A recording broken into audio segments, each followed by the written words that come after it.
And welcome back to the very first movie review of this channel. We have a special guest with us today. Would you like to introduce yourself? Yes, my name is Brendan Boatwright. I'm with the YouTube channel Dingus, Bingus. Dingus Bingus. Definitely go subscribe to that channel.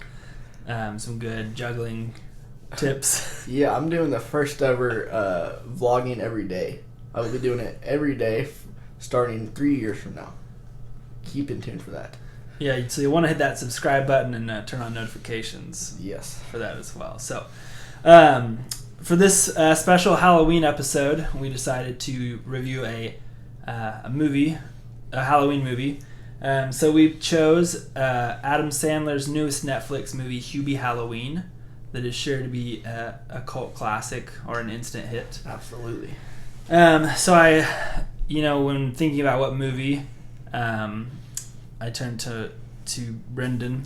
Yeah, Trey called me and said, hey, I'm going to be reviewing Hubie Halloween. I need my Adam Sandler specialist on this. And I've actually already watched Hubie Halloween 5 times before this. So I was very prepared for this.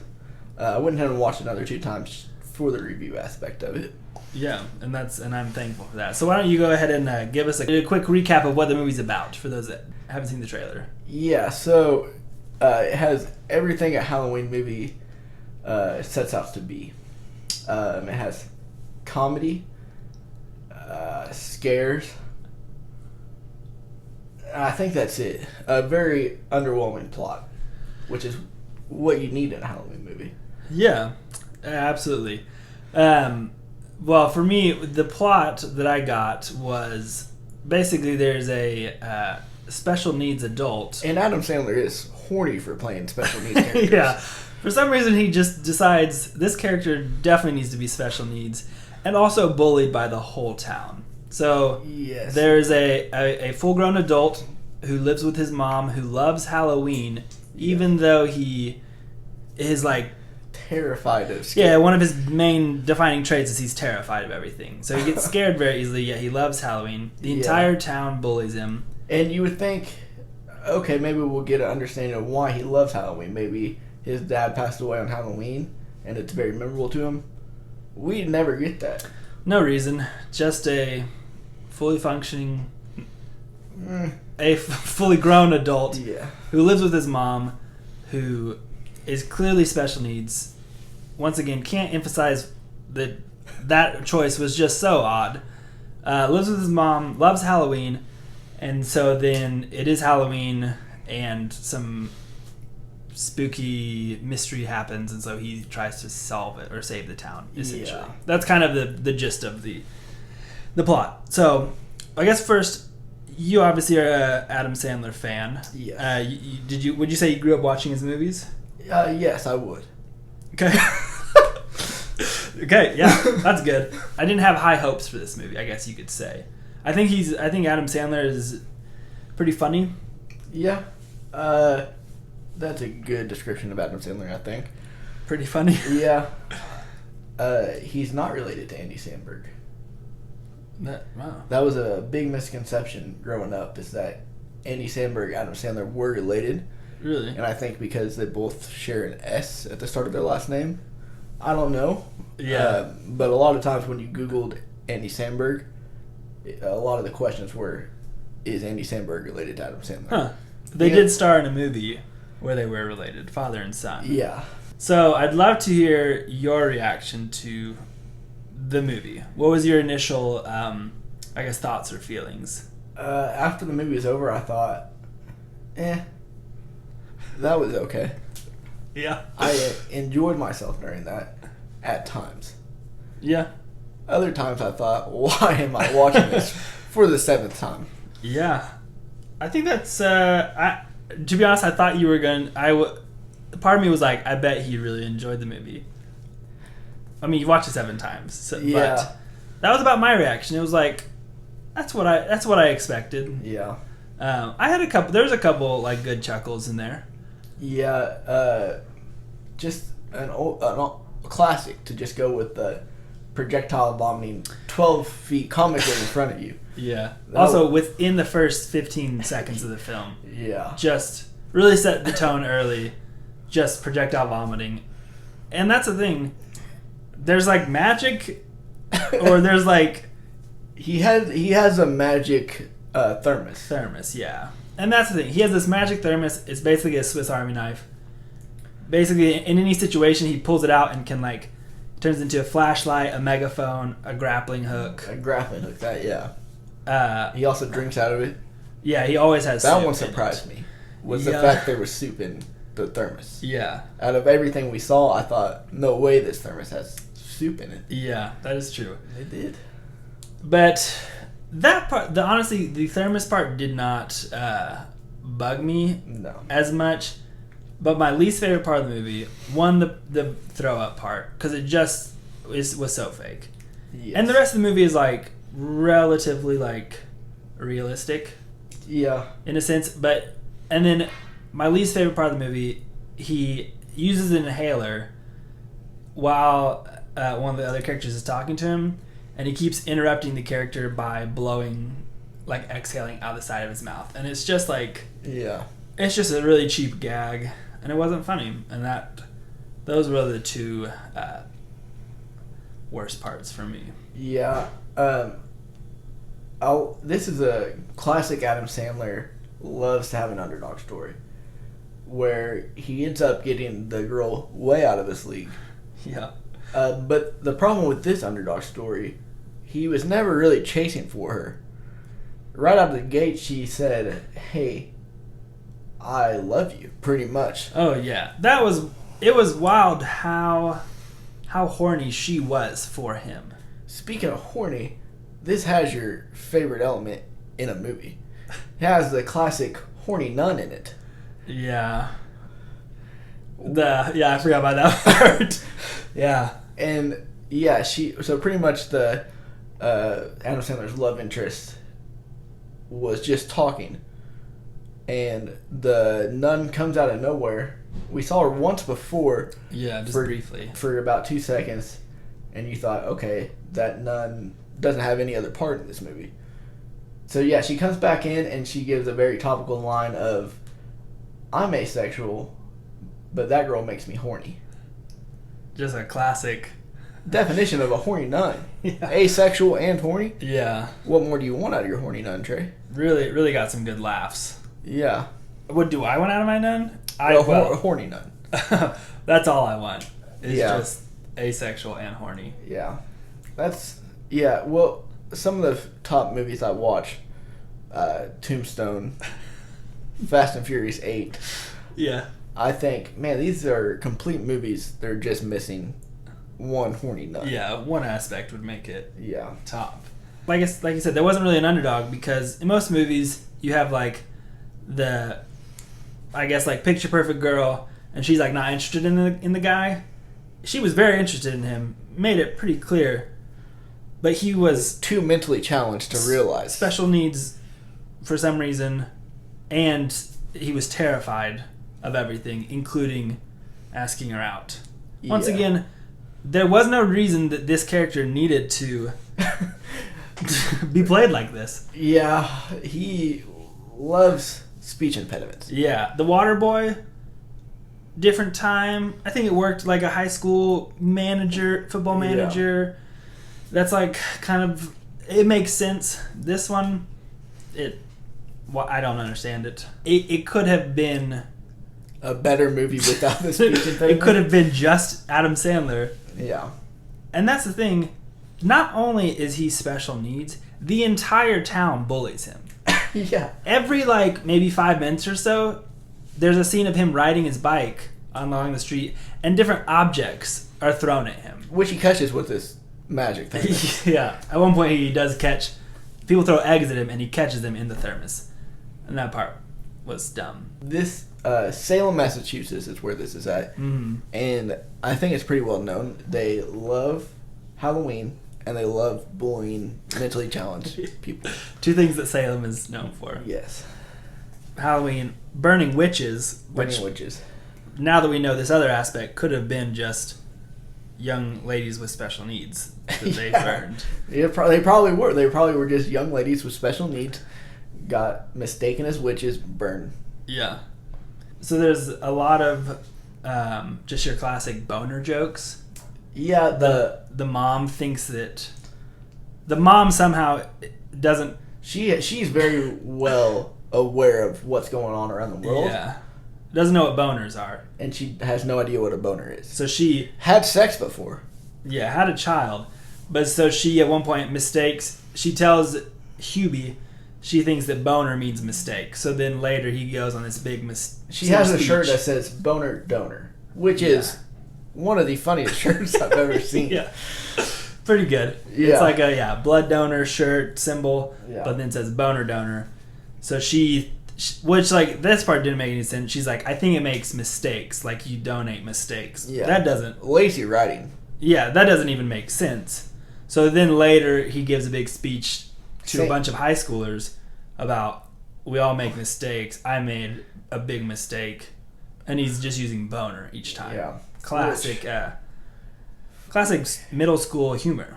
Yeah, which for someone who's never heard the word boner before, used it a lot in that very day of just learning what it means. Yeah, that's true. Also, that kind of touches on my biggest issue is that I don't know who this movie's for. Yeah. I don't know the target audience, because if you grew up on Adam Sandler movies, Yes. you should be old enough to where this kind of humor is not funny. Yeah. If you're a child, I guess in that child to maybe high school range, I don't think that this kind of humor is still funny. Yeah. So I think it's like the target audience was like kids back in the early 2000s.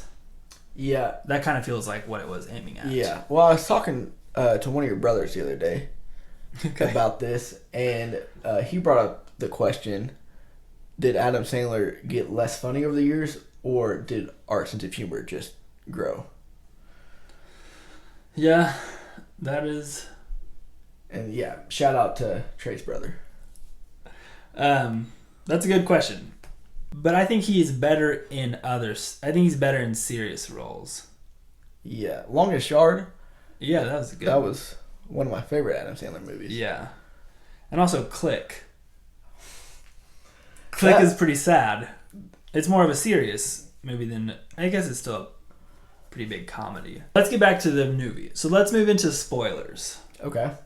So, spoiler, people keep on disappearing in the town. People that bully, like the biggest bullies to Hubie. Also, another classic joke, they call him Pubie. Mm-hmm. Just... Wait, and he was only called Pubie for the first time during this that movie. day. That's true. And when he asked, or when he challenged that and said, "My name's Hubie," he said, "No, your name's Pubie. I just called you Pubie." Yeah. Which is a great explanation to why he called him Pubie. Yeah. That happened at the place that Adam Sandler works. The deli inside of a supermarket. Yeah. Then the entire town knows. The entire town is then like, oh, I heard your name's Pubie. And it's like, how does that work? But anyway, so these main bullies of Hubie start disappearing, and everyone, what Hubie thinks it is his neighbor. Which his neighbor has said he was a werewolf. Yeah. He finds out his neighbor's a werewolf. And then he thinks, oh, this guy's the guy that's killing everyone. Which it's not. Then at one point, he thinks it's the girl he likes for absolutely no reason. Yeah. And then finds out, oh, wait, we tracked a cell phone number. It's coming from inside your house. He runs back home, and the mom is about to burn all the bullies alive. Very dark turn. Yeah, it really went fast into very dark, because she has them tied up in the backyard, and she's like pouring gasoline when Hubie shows up. Yeah, and that was a weird part, because I saw Adam Sandler come in dressed to his mom to make sure she was okay. She says, "No, I'm okay. I'm the one who's been capturing them." And you think, okay, she captured them. They're all alive. That's good. She's burning them alive. Yeah. And she's like, you got to stand up for yourself. Right. But you weren't, so now I'm going to This is a good anti-bullying movie. Yeah. If you're getting bullied, burn your enemies at the stake. Yeah, get your mom. Right. If your child is getting bullied, burn the people, commit murder. Yeah. She does get away with the classic Frankenstein gag. And if you guys don't know what Frankenstein gag is, it's been around for ages. It was shown twice in this movie. Yeah. Where you worked both times. Yes. Flawlessly. Yeah. Where you say Frankenstein, and then everyone turns around, looks for the Frankenstein, which in Halloween you would assume there'd be a Frankenstein. Yeah. Someone would be dressed up as Frankenstein. Costume. Yeah. But they all turn to find the Frankenstein, and then witchcraft happens. They're gone. Yeah. You don't see them running away. You don't see them doing anything except just vanished. Yeah. So the mom not only almost commits murder. Well, no, she attempted murder. Because she lights the match, throws it. Luckily, he has soup left over in his thermos that he flings the soup, which hits the match, saves the day. So she attempts murder, but then she just disappears and is fine. And that case is closed. Yeah. They're done searching for the murders. My only issue with I thought it was a good twist that it was the mom doing it. Didn't it make sense that each time we saw someone disappear, so one of his bullies is his high school student, and he sees him in the cornfield. Then the kid gets ripped back into the cornfield, almost like a monster is yanking him away. How did the mom do that? No explanation. The mom was obese. Yeah. I don't think. Is that what you're saying? No. Okay. It's good to point out though. Okay. Doesn't change. She's still just a human. Yeah. So that's how the movie ends. When he becomes mayor and everyone stops bullying him. Yeah. Everyone loves a mayor.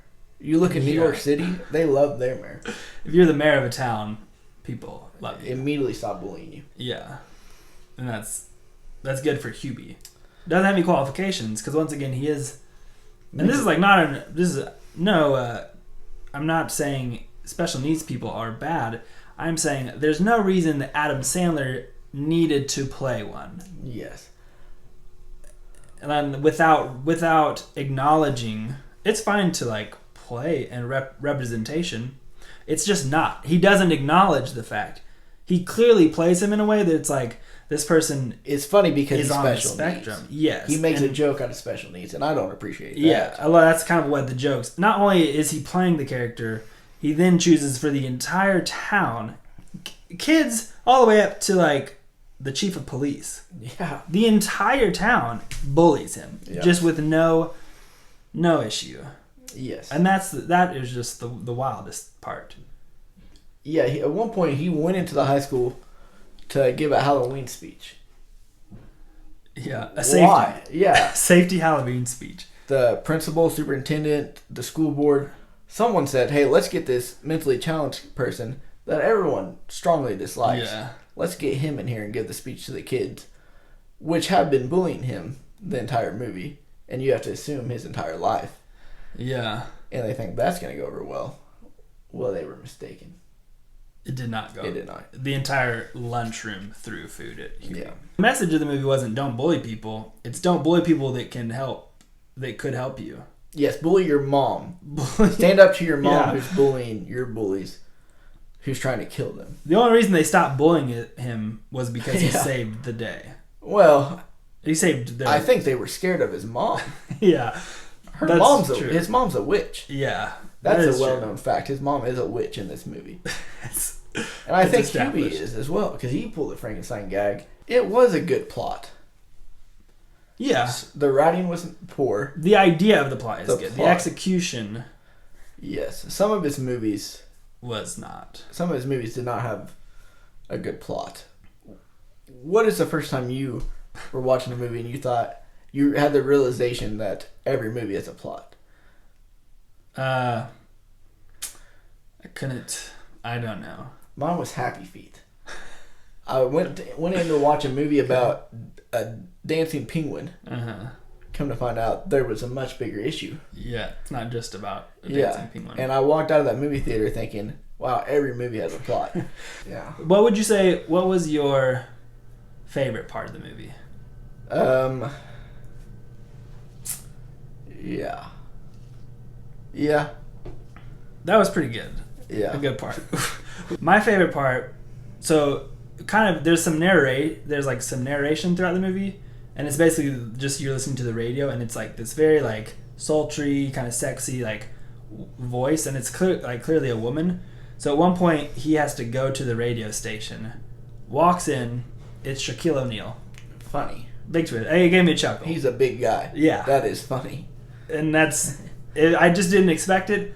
It's Shaquille O'Neal, and he talks in his radio voice, and it's like this sultry woman, and then he comes out and he stops talking in the radio, and it's just his normal. Yeah. So I was like, wow, I should have expected Shaq in an Adam Sandler movie, but I didn't. Yeah. And so he was in Grown Ups. I know, believe, yeah. too. Yeah, I think he was in both of them. Yeah. I think I saw something that says like third movie with Adam Sandler. That would make sense. Grown Ups 1, 2, and this now, one. Yeah. That would be 3. Yeah. I did not laugh out loud during this movie. Yeah. I think I might have had a slight chuckle. I might have smirked a couple of times. Yeah. But that's about it. Something I like to do after movies is go to Google, type in that movie, and see what the frequently asked questions are. That's pretty good. So, like in Longest Yard, you get, is this based on a true story? Mm. Who portrayed so and so character? Yeah. Uncut Gems, you got how much was was that gym worth? Mm. How did they get Kevin Garnett? Just random questions like this. Yeah. And when I Googled Hubie Halloween, the top question was, how do I construct a suicide note? And why is that, Trey? Probably because the movie was that bad. Yeah. I think that kind of probably sums up the recommendation. Would you recommend this movie? Yeah. Yeah. I would say for as bad as it was, Yes. it was not worse than I and expected. it was bad. Yeah, it's a bad movie. But I don't think it led me to believe it would be better. I went into that movie knowing what it was. And I think that is fair for a movie. Yes. It knew it was not going to be good. I had no expectations of it being good. And so I wasn't disappointed. Yeah. I turned it off and was like, okay. Right. I'm not going to watch that again. Yes. But I did not hate it the whole time I was watching it. I was entertained throughout this movie. If you like Adam Sandler movies, I would say watch it. If you still like Adam Sandler movies, get some help. But we'd love to hear your Adam Sandler recommendations. Do you like Adam Sandler? Do you like his movies? I would say I'm rooting for Adam Sandler. Sure. I don't enjoy all his movies. Yeah. I watch most of them hoping they're good. They're good. Yeah. Well, thank you for joining us. Yes. Brendan. Also, Dingus Bingus. Go check out his YouTube video on Xbox. Danny DeVito. 54. Thank you for joining us. I hope you guys enjoyed. I hope you enjoyed watching this. The first ever movie review and first ever guest. Yes. Pretty good. Anything you'd like to say? No. Okay. Well, thank you all. And we'll see you next time.